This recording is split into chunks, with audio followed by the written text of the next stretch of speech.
Alright, so in 2022, we got plenty of movies. I already had a full ranking. That was last week's big videos. If you want to see my full ranking of all 2022 movies, I did it in 3 parts. I did bottom 15, middle 15, top 22.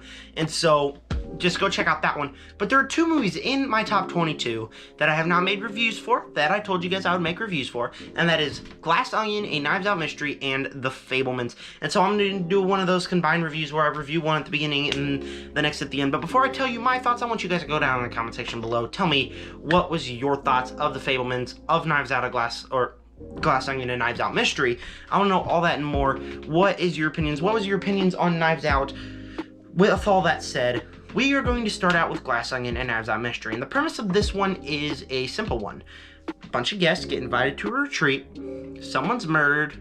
It's a murder mystery.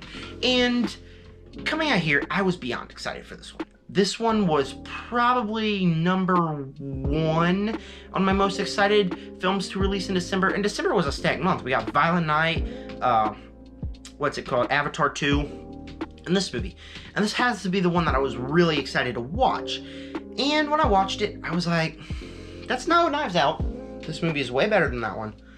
But it was a good mystery movie by Rian Johnson. What Rian Johnson does best as a director is he directs his movies in a way that you would think it's normal, but it actually puts a fun twist on it. That's why Star Wars movie was so good, was because it put a fun twist on it, just being more of a comedy, more of a fun movie with cool action scenes. That's why a lot of Star Wars fans got mad, because it wasn't classic Star Wars. And I appreciate that movie for it. That's my second favorite Star Wars movie, is The Last Jedi. Hate me if you want. But he does that with Knives Out, where we get to know who killed the guy in the beginning, and then flips it all on his head. And in this, he does that in a sense to where we kind of get to know what's going on halfway through, and we'll talk about this more in a minute. Halfway through, it just slices through it, and we're sitting there and we're like, okay, fascinating. And originally, when we started getting to the twist, I was like, I'm not sure if I like this. Because halfway through it, we finally got to where the plot kicks in good, and then halfway through, it just slices through, and it's like, okay, here comes a twist. But it keeps going, and it flips on its head to where we actually get a whole new context of what happens, and everything that happens earlier combines into that. And it's really well written, really well in the way that those things can combine. And I really respect Rian Johnson, because every film he makes, he can just flip it on his head. He is slowly becoming one of my favorite filmmakers. He's having a TV show come out this month that is kind of like a mini mystery series, and I might tune in for a couple episodes, just because Rian Johnson is that guy, that director who can direct these things and have a unique story, unique writing, and that's what it was. Likewise, the cast in this movie was also quite great.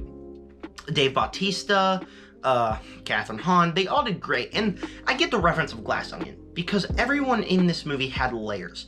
Like I said, when we get to the middle and we start going down the twist, I wasn't really into it, but it slowly gets into it, because we learn about these characters' past and what this guy has done to them, and we get more layers and layers and layers, and that's what a good murder mystery should do, and it's done particularly well. Again, not as well as his first film, but it's still done particularly well, and the cast here portrays him absolutely perfectly.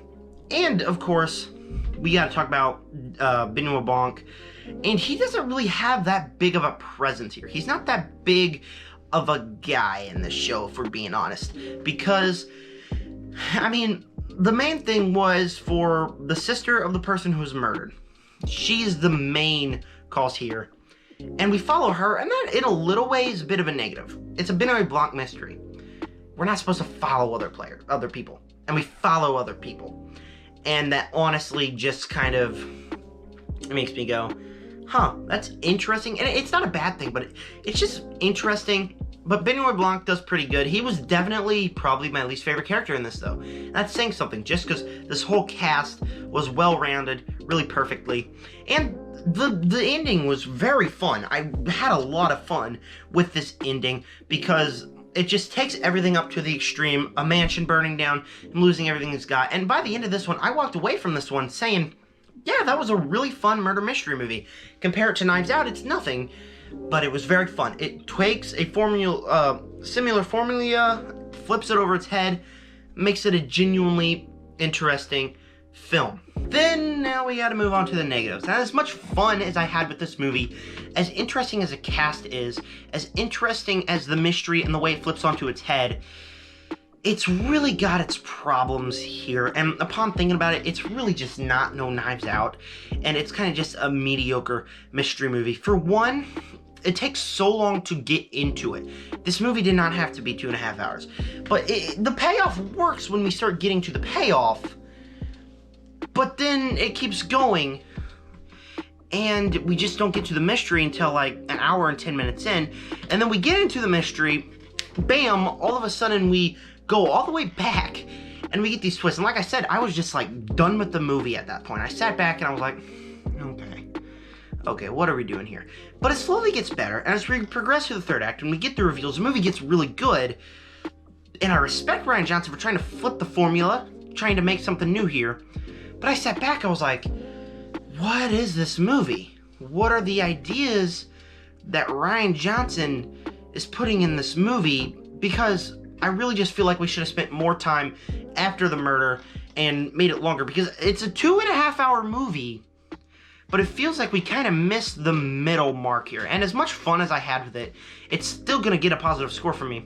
Just kind of missed the mark here, and it really just should have been more pacing wise, because like I said, when we got back to the past, I was like, okay, what is this? Likewise, like I said, we get into the third act and it gets really good. It turns into a really good movie. But the way there is just kind of slow, and it just moves along slow and steady. And it's nice. Like I said, I really had fun with the movie. I really liked the cast. I really liked the mystery. It was all fun. But, you know, it does have some major pacing issues with the movie. And that's about it. That's about my only negative. It affects the movie a little bit, but just because, like I said many times, it's not Knives Out. But overall, it's still a pretty fun mystery from Rian Johnson. Rian Johnson makes a very fun mystery movie with a bunch of great things combined into it. Like I said, it's not his first movie. It's not Knives Out. But will I keep watching these Knives Out movie? Yes. Glass Onion, it's always a second film in the franchise. Second films are rarely good. Like, the one occasion I can think of off the top of my head is The Dark Knight. I'm sorry, I forgot its name for a minute. The Dark Knight. That's 100% the one I can think of in my head. But it struggles with some issues trying to do something new when it already did something new. And it's a big problem here. So for Knives Out, Glass Onion, a Knives Out mystery, it's getting a B+ from me. Like I said, Rian Johnson still has his unique spin. The cast here is great, and it's just a bunch of fun. But the pacing issues, it kind of takes me out of the movie for a huge chunk. And when I left the movie, I felt very full. I was like, that was a very fun movie. I really liked it. It's just no Knives Out. And it's kind of just like yeah, that was a good mystery movie. When I walked away from Knives Out, I was like, that was a great mystery movie. I just did not get this from here. Now we're talking about Steven Spielberg's The Fabelmans. This is a movie that I heard great things about, and I walked over to my grandparents' house because they're literally right next door to me. I was like, okay, I'm not excited to watch this. I was not in the mood for a biopic. The moment I got done watching this, I was like, sign me up. Let's put in Elvis now. And yet I did not watch Elvis yet. I'm sorry. But I was like, sign me up. I am ready to watch Elvis, because it just got me in the mood for biopics. Steven Spielberg is a great filmmaker. 100%. There's movies where I feel backfire. I'm not a huge fan of Jaws, but just Steven Spielberg is a great filmmaker. Not only can he make a really great emotional movie, but he can also make classics like Jurassic Park and Indiana Jones. He is just great along the way. Let's start out with the positives. The cast here, really great. We got Paul Dano in this movie, and a lot of people were raving over him for the Batman. They said he should get an Oscar for Batman. I disagree. I went in there thinking he was going to be better than Joker. He wasn't. Kind of disappointed me in that movie. Here, I sat back and I was like, give him an Oscar. He's so good in this movie, because you get the emotions of him kind of, in today's terms, simping for the mom. And you get the emotions when they break up and this big tragedy happens, and you get those emotions from him. Likewise, everyone else here did a great job. They felt like a family, and you would feel the emotions when the tragedy happened. And that's what was so sad about this movie, is Steven Spielberg, we could tell this came from the heart. Moving on to the emotions, is this was a movie that for the first act of it, and this is another 2.5-hour movie, so they're long acts. From the first act of it, I sat back and was like, okay, this is alright. But as we move on, and we paddle, and we swim, and we go on into this movie, I'm like, this gets better and better. It's emotional, it's sad, because you could feel this from Steven Spielberg's heart, because it's not a Jurassic Park movie where people die and it's a big carnage. That's not Indiana Jones where there's something happening every scene. It's not Jaws where there's a shark attack. It's a movie that's personal about his life, that is not only emotional, but it just really works because you can feel those emotions from it being personal to him come out of the screen. And I could not look away. There are scenes that don't necessarily belong here, but they're emotional in that way. And it was hard for me to not think this was Spielberg's life. It's not about Spielberg's life. It's based on Spielberg's life. There is a difference because this is about a completely fictional people. It's not about the Spielbergs. But again, you could just tell it was emotional. And you could tell that it was drawn from the heart. And that, along with the cast, it made it feel like a real family. I felt like I was watching a family crumble. And I never talk about this in films. I never talk about this. But the score here, perfect. Absolutely perfect. I loved the score for The Fabelmans. I'm not even kidding. Best score for a movie I've ever heard it in a long time, because it could draw those emotions out. And I forget the guy's name, I'm sorry, but he was about to retire, but he came back out of retirement. We got our own score, Tom Brady here, and I'm glad he did, because every Spielberg's themes, all of his scores are great, and this one is no exception. Because like I said, it could draw out the emotions, and with this perfect writing, and with it being a personal story for Spielberg, it can all come out. And just being a Spielberg movie that is very personal to not only Spielberg, but to probably thousands of people, it's just very emotional. And even though it never happened to me, I could just feel the emotions come out from the screen in an absolutely perfect way. It's kind of inspiring, because I'm an aspiring filmmaker. I want to be a filmmaker. And it not only becomes as inspiring, but it just becomes an awesome movie that I sat back and I was like, I 100% respect this, and I loved it as well. And I didn't necessarily 100% love the movie. It's not the best movie of all time, because I did have issues with it. I'll get on that with a minute. But I can just respect Spielberg making this movie to have emotions, to have very solid dialogue, very great writing, very good casting.